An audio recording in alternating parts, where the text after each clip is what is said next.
हे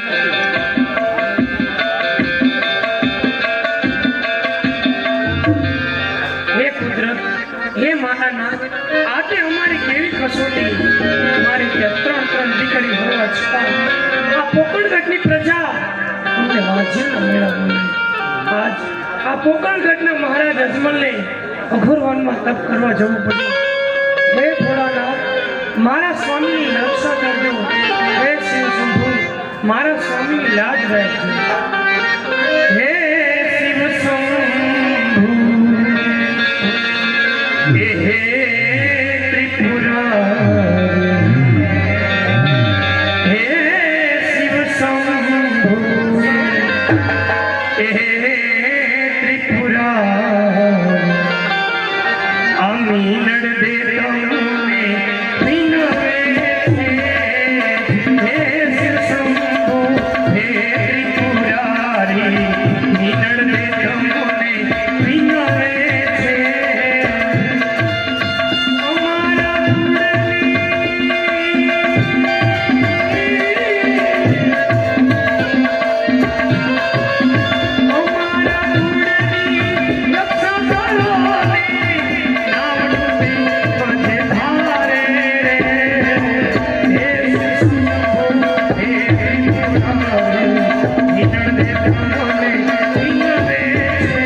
करने के लिए बैठ जाओ।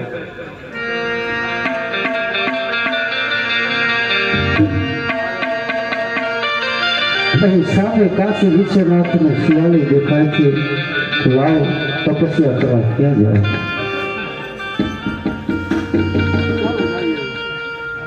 अरे पुजारी जी बोल बच्चे मारे भोलानाथ ना दर्शन करवा स्नान करके आया हो।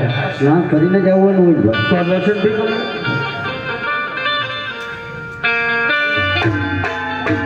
अरे आप मारो भोलेनाथ મને દર્શન નહીં દીએ માટે લાવો અન પાણીનો ત્યાગ કરી તેના શરણે બેસી જાઓ।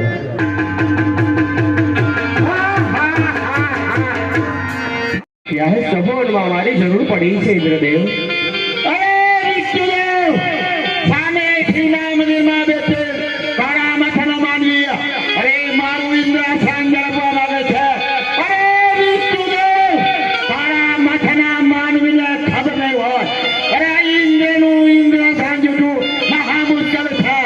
અરે ચોમાસાનો મેઘ અરે ચોમાસાનો મેઘ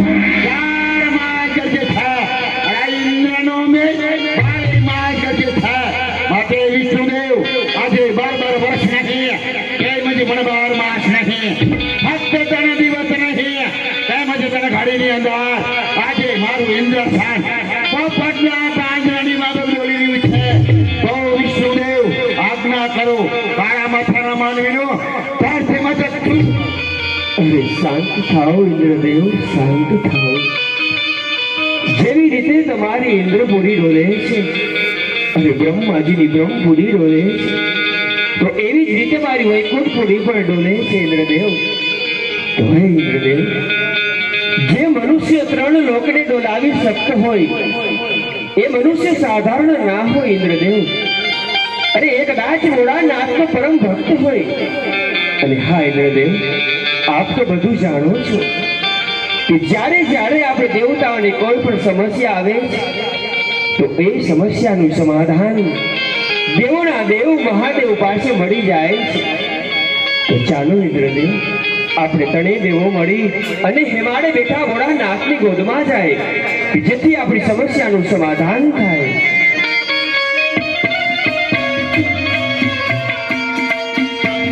હાલો હે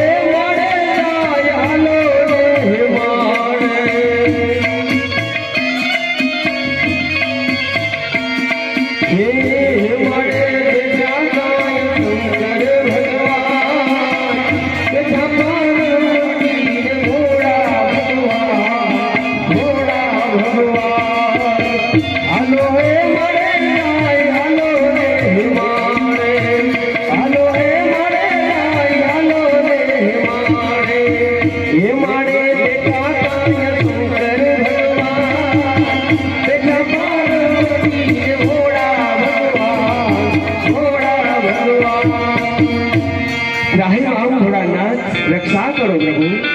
અરે દેવો, આજ તમે કેમ આટલા બધા ભયભીત જણાવો છો? હે ભોળાનાથ, મૃત્યુ લોકમાં કોઈ મનુષ્ય આટલું તપ કરે છે અને એ મનુષ્યના તપના પ્રભાવથી ઇન્દ્રની ઇન્દ્રપુરી ડોલે છે, બ્રહ્માજીની બ્રહ્મપુરી ડોલે છે. અને એટલું જ નહીં ભોળાનાથ, પરંતુ એ તપસ્વીના કારણે મારી વૈકુંઠપુરી પણ ડોલવા લાગી છે પ્રભુ. તો હે કૃપા નિદાન શિવશંકર, એ મૃત્યુ લોકનો માનવી આખરું તપ કરીને શું મેળવવા માંગે છે જણાવો ભોળાનાથ. અરે દેવો, મૃત્યુ લોકમાં તપ કરી રહેલો માનવી મારો પ્રેમીનો ભક્ત છે. એને ઇન્દ્રની ઇન્દ્રપુરી નથી જોતી, વિષ્ણુની વૈકુંઠપુરી પણ નથી જોતી, બ્રહ્માની બ્રહ્મપુરી પણ નથી જોતી. એ તો મારો પ્રેમીનો ભક્ત છે. એ તો પુત્ર વરદાન માટે મારી તપસ્યા કરી રહ્યો છે. માટે નિશ્ચિત થઈને તમે 3 દેવો દેવભૂમિમાં જાઓ. મારા તપસ્વીને હમણાં એનો વચન પૂરું કરીને હમણાં હું આવું છું.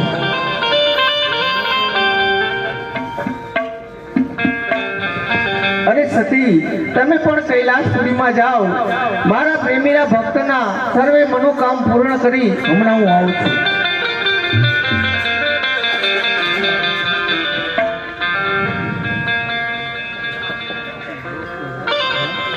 અરે આજ મારો પ્રેમીનો ભક્ત મારું તપ કરી રહ્યો છે, તો લાવ તેને સપના રૂપી દર્શન આપું. અરે અજમલ રાય, તમે દ્વારકામાં જાઓ. દ્વારકાના દીનાનાથ તમારા વાંજિયા મેળા ભાંગશે. 100 શેર ઘીના લાડુ, જળ જમનાની જાળી સાથે લેજો અને પ્રભુને જમાડી પછી તમે જમજો, એટલે જરૂર તમારી મનોકામના પૂર્ણ થશે. અરે મારા પ્રેમીલા ભક્તને મેં વચન તો આપ્યું, પણ લાવ દ્વારકા જઈ શ્રી કૃષ્ણને વચને બાંધી અને એને વચને બાંધું.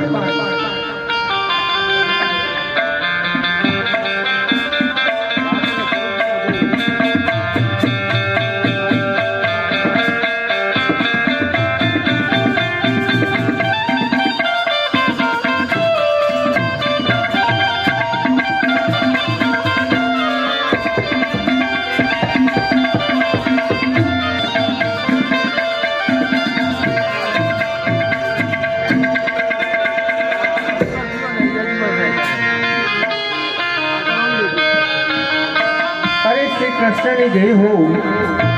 અરે વધારો ભોળાનાથ, આજ તમારી કૈલાસપુરી છોડી મારી દ્વારકામાં આવ્યા છો તો પ્રભુ આપનું સ્વાગત છે. અરે શ્રી કૃષ્ણ, હા ભોળાનાથ, તમે જો મારી સાથે વાત કરવા માંગતા હોય તો ઘણી ખુશીથી વાત કરી શકો છો પ્રભુ. અરે પ્રભુ શ્રી કૃષ્ણ, પેલા મને વચન આપો, તે પછી હું બધી વાત કરું. અરે ભોળાનાથ, તમને શું આ દ્વારકાધીશ કૃષ્ણ પર વિશ્વાસ નથી પ્રભુ? એ આપ વચનથી વાત કરવા માંગો છો? અરે કૃષ્ણ, અમુક વાત એવી પણ હોય છે, માટે શ્રી કૃષ્ણને પણ વચને બાંધવા પડે છે. હા ભોળાનાથ, તમે જો મારી સાથે વચનથી જ વાત કરવા માંગતા હોય તો આ દ્વારકાધીશ કૃષ્ણના તમને એક નહીં પરંતુ અનેક વચન છે, માટે વાત કરો ભોળાનાથ. તો સાંભળો શ્રી કૃષ્ણ, મારો પ્રેમીલો ભક્ત ખૂબ જ મારી તપસ્યા કરી રહ્યો હતો. એને પુત્રની ખોટ છે, માટે મેં પુત્રનું એને એક વચન આપ્યું છે. હું તો પણ કોઈના પેટે અવતાર લેતો નથી, લઈશ પણ નહીં. માટે મારા પ્રેમીલા ભક્તના સર્વ મનોકામના પૂર્ણ કરવા માટે તમારે પોકળગઢમાં પુત્ર તરીકે અવતાર ધારણ કરવાનો છે. અરે ભોળાનાથ, આપણે તો બહુ જ કરી પ્રભુ. તમે તો મને વચને બાંધીને બહુ જ કરી છે ભોળાનાથ. અરે મૃત્યુ લોકમાં અને એ પણ મનુષ્ય સ્વરૂપે મારે અવતાર લેવાનો. અરે નહીં નહીં ભોળાનાથ, શક્ય હોય તો બીજું વચન માગી લો. નહીં નહીં શ્રી કૃષ્ણ, તો એમ કહો કે મેં વચન નહોતું આપ્યું. અરે નહીં નહીં ભોળાનાથ, આ દ્વારકાધીશ કૃષ્ણનું વચન ક્યારેય બીઠ્યા ગયું નથી અને જશે પણ નહીં. અને હા ભોળાનાથ, જો આપનો આદેશ હોય તો આ મૃત્યુ લોકમાં હું એક વખત નહીં પરંતુ અનેક વખત અવતાર ધારણ કરીશ. માટે હે ભોળાનાથ, હવે આપ નિશ્ચય થઈ તમે તમારી કૈલાસપુરી સીધાવો. હું તમારા એ પ્રેમીલા ભક્તના સર્વે મનોરથ અવશ્ય પૂર્ણ કરીશ પ્રભુ. શ્રી કૃષ્ણને જય હો. અરે વાહ ભોળાનાથ, અરે આ જગત આખું એ ભોળાનાથ ભોળો છે એમ કહીશ, પરંતુ એ જ ભોળાનાથે આ દ્વારકાધીશ કૃષ્ણને વચને બાંધી અને ભોળવી દીધો છે. ધન્ય છે પ્રભુ, ધન્ય છે પ્રભુ, ધન્ય છે પ્રભુ.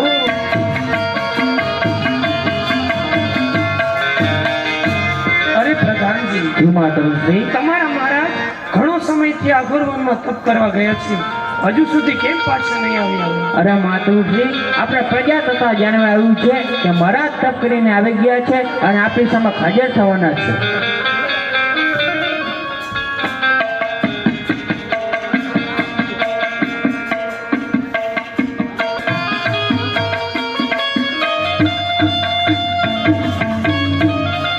પતિદેવને પ્રણામ. અરે સ્વામિનાથ, ઈ કાશી વિશ્વનાથના ચરણેથી આવતા આજ તમારા મુખ ઉપર આટલો બધો ઉમંગ કેમ છવાયો ના? હા સતી, આજ કાશી વિશ્વનાથે મને સપના રૂપી દર્શન દીધા. મેં કહ્યું કે અજમલરાય, દ્વારકા જાઓ, દ્વારકાનો શ્રી કૃષ્ણ કનૈયો જરૂર તમારું વાડિયા મેળું ભાંગશે. અને સવાસર ઘીના લાડુ અને જળ જમનાની જારી સાથે લેતા જાજો. પ્રભુ શ્રી કૃષ્ણને જમાડી પછી તમે ભોજન લેજો. તો સતી, તમે સવાસર ઘીના લાડુ તૈયાર કરો, જળ જમનાની જારી લાવો. હું દ્વારકા જાઉં, દ્વારકાધીશ કૃષ્ણની ભક્તિ કરું.